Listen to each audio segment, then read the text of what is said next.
Hey, what is going on, guys? Welcome to CCxRC. In this video, we're going to be looking at these new TORQ servos, specifically the MLS 1022, but also the TCM 1022. These are both Metal Gear high torque servos for the mini or micro RC cars.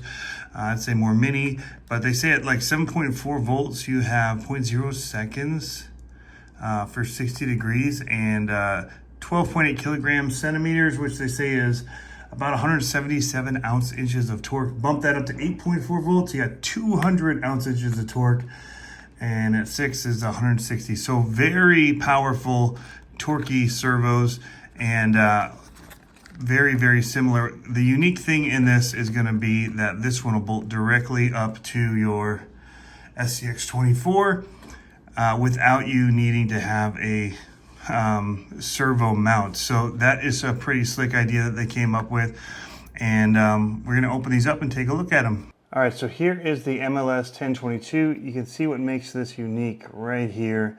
You've got your mount for your links right on the back and your mount for the axle built right into it. This is an aluminum case and it's got metal gears in it. Looks fantastic and should perform really good. You also get this little baggie of stuff, and it does include a metal, looks like an aluminum servo horn in here as well, so that is really cool. Now the thing about this one, the 1022, we're not going to do the install of this one today, but just to show it off, it is a more standard mount with the ears on the side, so you can mount this up to pretty much any mini RC or mini servo need. If you need it for a shift servo or something, an 10 scale, or if you have an 18 scale you want to run it in, this gives you more options. But if you're really trying to save weight and make for ease of use, this, you don't have to worry about getting another servo mount or anything like that in order to fit these longer servos. It's going to bolt right in there, so that is really, really slick, and a really cool design that they came up with. So I've got my identity theft truck here, and we're going to install it on this. Currently I'm running a Mighty Eagle, so this is going to be an upgrade for it. We do have a FureTech ESC in here, which is going to allow us to bump up the rate on this to a higher voltage, so that'll be good. We'll get a little bit more speed out of it. So we'll get at it. So there's one thing I will note. It actually is a decently heft to it. It's not super heavy. It's not gonna be like a brass servo. But one of the things I was worrying about with removing and getting rid of the servo mount is I have brass servo mounts on here. But this has probably as much weight to it as the servo combined with that mount, I would say. So definitely, I mean, it feels like a considerable servo just in your hand, the feel of it. Really well built. So I'm gonna get in here and start taking this guy apart, and we'll get to it. It shouldn't actually be that much to have to take apart because of the way that everything mounts up. In fact, I can leave this servo on this mount and just remove these pieces.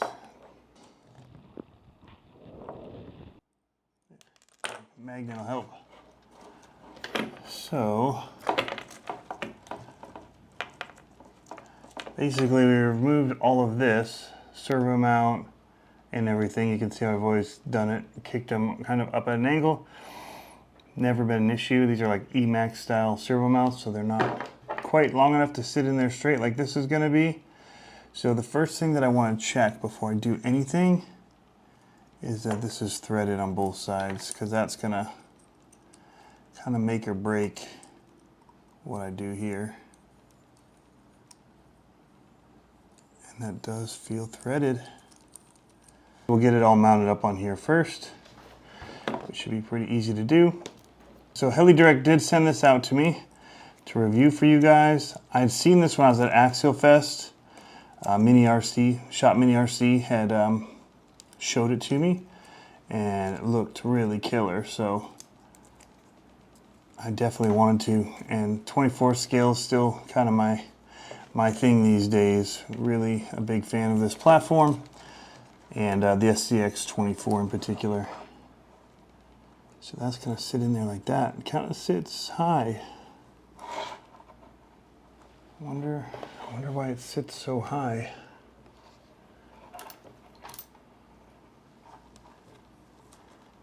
they could have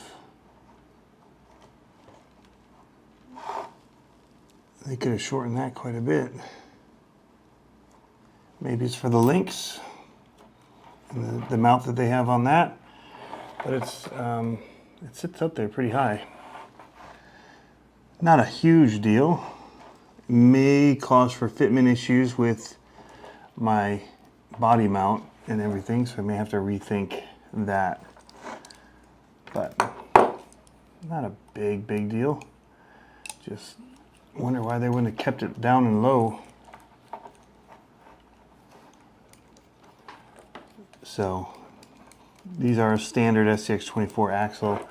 I just went ahead and put a little weight on them, trying to make it, I like heavy trucks, and so that's just an option that I choose, is to add weight where I can. And a diff mount is an easy way to get some low front weight. But I have brass steering links and brass everything, links and that, but I did not do brass axles. I was trying to kind of mimic a build that Weston had done with this one. That's why I call it the identity theft. Also a play off of the monster truck that is kind of a mimic on the look and appeal of the Gravedigger truck. So double play on that one. So but Weston had a really awesome performing truck with simple upgrades, so I was trying to kind of copy it. All right, so we're gonna try and now get the links mounted in here, and I may do this off camera because it's kind of hard to try and reach over and around the camera and line everything up and get this all fit in here. So I may just come back, move the camera out of my way in front of me, and work on getting all of this lined back up, and we should be in business here. It did come with that aluminum servo horn. I should say these run about 44, 45 bucks. They're saying that the servo horn is a $15 value that comes with it. We're seeing that more and more often. Them coming with the aluminum servo horns. I typically do plastic just because there's no servo savers on these and there's flex in the plastic. And I would prefer to have a little bit of flex than a broken servo from a fall. All right, there it is, all buttoned up. Now we're gonna power it up with our, without the horn on, get that centered, and then we'll get it all lined up and ready to go. So we'll show you that process next. And turn on our radio, plug the servo in, and now we're gonna power it on. And that just went to center. All right, so now we have it all centered up. We are going to add our servo horn.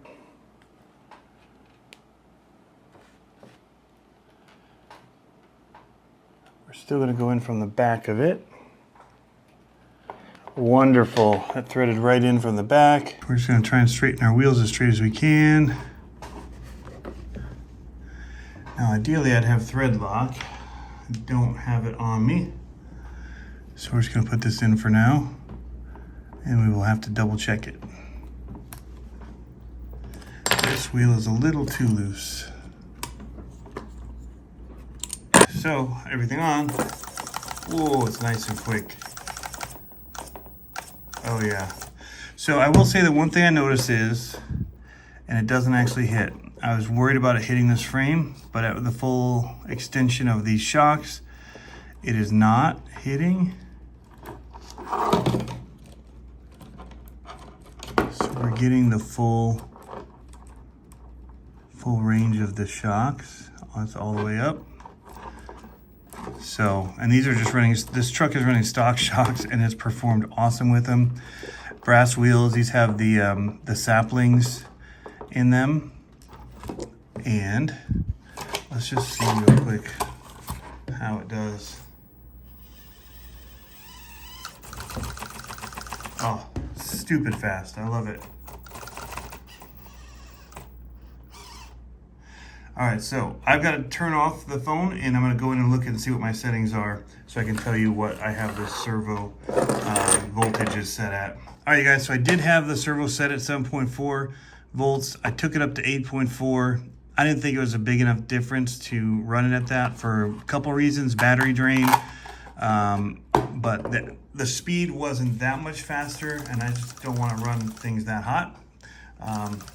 It's stupid fast. And that's what I want, is the wheel speed or wheel walking ability. The torque isn't that much greater, and anyways, at that point, you're at this kind of torque, you're gonna start pushing the truck around. It's gonna actually be able to walk. If your body's not hanging back like that, it'll just walk that back end around like that. If you're bound in rocks, there's plenty of torque in that right now. So let's get a quick little video of it running. All right, guys, here we go, running the TORQ servo, the MLS 1022 out here on the rocks.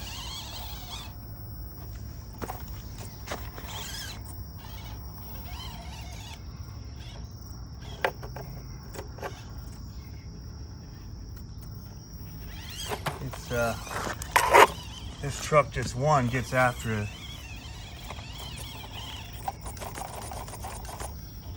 But having that speed of this servo is so nice. Speed and power in here.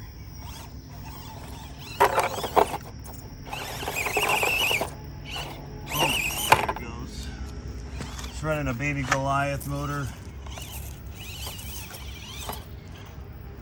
And the FuelTech integration system, which allows me to use the stock radio with it, but have a really nice ESC. I mean, this thing's still running stock shocks. It's brushed. It's so smooth.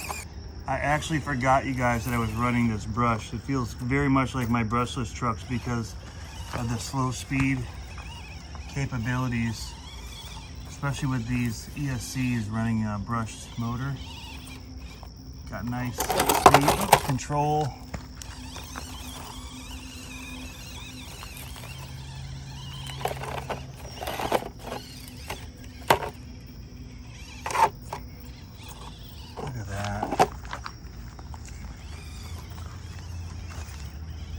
Super nice.